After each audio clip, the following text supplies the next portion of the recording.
আসসালামু আলাইকুম, সবাইকে কেমন আছেন? দেখেন এত সুন্দর একটা ওয়েদার আজকে,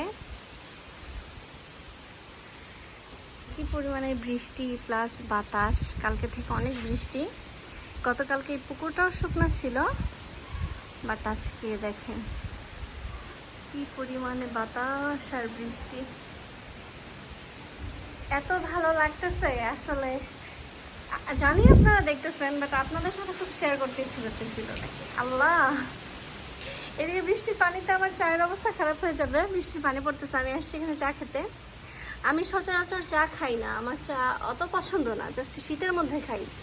বাট দুহারের বউ হিসেবে কিন্তু আমি চা ওই রকম একদমই খাই না, কারণ আমাদের দুহারের মানুষ যেই পরিমাণে চা পছন্দ করে, এখানে ফুলগুলা, এক কথায় তো বলা যায় দুহারের মানুষ হচ্ছে চা খোর বা চা পাগল। যাই হোক, আমার ওই রকম খাওয়া হয় না। এত সুন্দর ওয়েদারে ভাবতেছি একটু এখানে বসে বসে চা খাই প্লাস বৃষ্টি দেখি।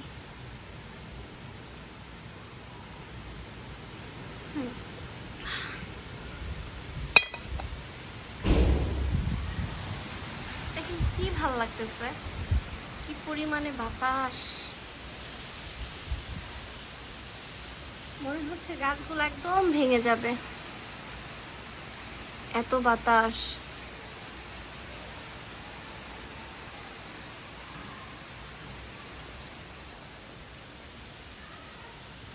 বাতাসটা পূর্ব দিক থেকে আসতেছে। আমার ইয়ানা বুড়ি নিচে খেলতেছে, দেখেন পাশে কাঁঠালগুলা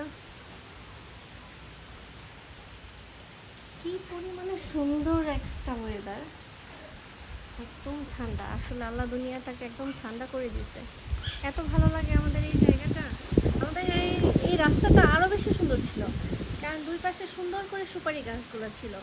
এখন হচ্ছে সুপারি গাছগুলা মরে গেছে বা কেটে ফেলছে, যার যার মতো ওয়াল করে ফেলছে, এই কারণে আরেকটু অসুন্দর হয়ে গেছে, বাট অনেক সুন্দর। তো পাশে হচ্ছে ওইটা আমাদের খাররা জামে মসজিদ, দেখা যাচ্ছে না গাছের জন্য, বাট এই বাসাটার পরেই হচ্ছে মসজিদটা, আমাদের মসজিদ। ছোট ছোট অনেক জঙ্গল হয়ে আছে, বৃষ্টিতে আরো ওরা বেড়ে যাচ্ছে। এই যে মুরগিগুলা খেলতেছে, কোন সময় যে একটা শিয়াল এসে ধরে নিয়ে যায়।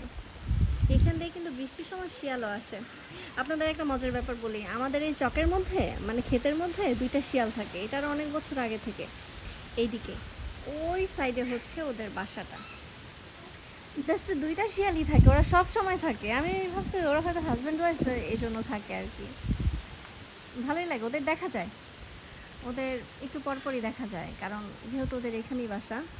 ওদের নিশ্চিত আজকে একটা না একটা শিয়ালে খাবেই।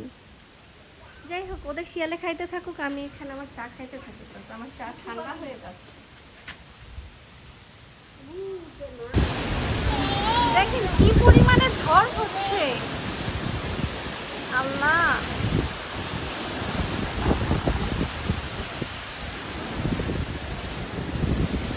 কি অবস্থা, খুলনার অবস্থা তো অনেক খারাপ। দেখেন গাছগুলো একদম ফেলে যাচ্ছে, ঘূর্ণিঝড় হচ্ছে, বাতাসটা একদম ওলট পালট হয়ে আসতেছে, একবার এদিক দিয়ে একবার ওই দিক দিয়ে। আল্লাহ মাফ করুন। আমাদের এইখানে তো এই ঝড়ের জন্য কালকে রাত্রে থেকে কারেন্ট নাই। ওই পুকুরে ব্যাঙ ডাকতেছে,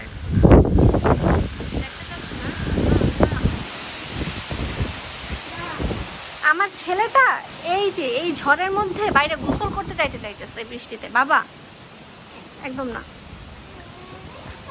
তুমি তো এমনিতেই ভয় পাও ঝড়, এখন আরো যাবা কেন? আমার ইয়ানা বুড়ি তো ভয়ে নামতেই চাচ্ছে না। তো অবশেষে আমার বুড়িটা নামছে। দেখি পাপা, তুই তো পানি পেয়ে অনেক খুশি। আসলে ওদিকে গরুগুলোও অনেক ভয় পাচ্ছে, কারণ এত পরিমাণে ঝড়। দেখেন কি অবস্থা। বাবা চলো আমরা নিচে চলে যাই, চলো নিচে চলে যাই। দেখেন গাছটা কি সুন্দর একটা গাছ, যদিও আমি নাম জানি না। তো আপনারা ভালো থাকবেন সবাই, সবার জন্য অনেক বেশি দোয়া, এবং আপনারা আমার জন্য দোয়া করবেন। আল্লাহ, দেখেন কি অবস্থা, বারবার বাতাস আসতেছে, কীভাবে গাছগুলো করতেছে। আচ্ছা, আল্লাহ হাফেজ। দেখেন ঝড়ে কি অবস্থা হয়েছে, আমাদের মেহেদি গাছটা একদম পড়ে গেছে। আল্লাহ, এটা যখন আমি অনেক ছোট ছিলাম তখন আমাদের এই গাছটা লাগানো হয়েছে। দেখেন এত বছরের গাছটা ঝড়ে একদম শেষ, কি হয়ে গেছে। না বাবা তুমি এসো না, আম্মু আসতেছে।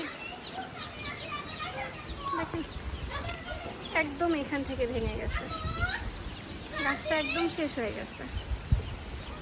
এত স্মৃতি জড়ানো গাছ, কারণ আমাদের এই গ্রামের সবাই মনে হয় আমাদের এই গাছ থেকে মেহেদি নেয়। আল্লাহ, দেখেন কি অবস্থা।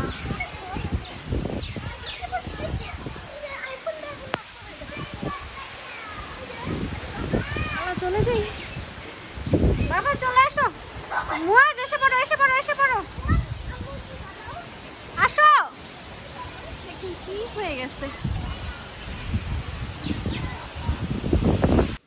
দেখেন কালকে আমি হচ্ছে এই আমগুলা কুড়াইছি,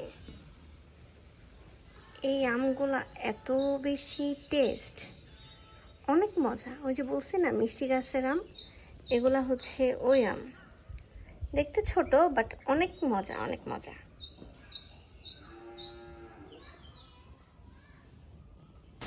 দেখেন এই ঝড়ে গাছের সব আমগুলো পড়ে গেছে, গাছে যত আম ছিল সব একদম শেষ, একদম শেষ হয়ে গেছে।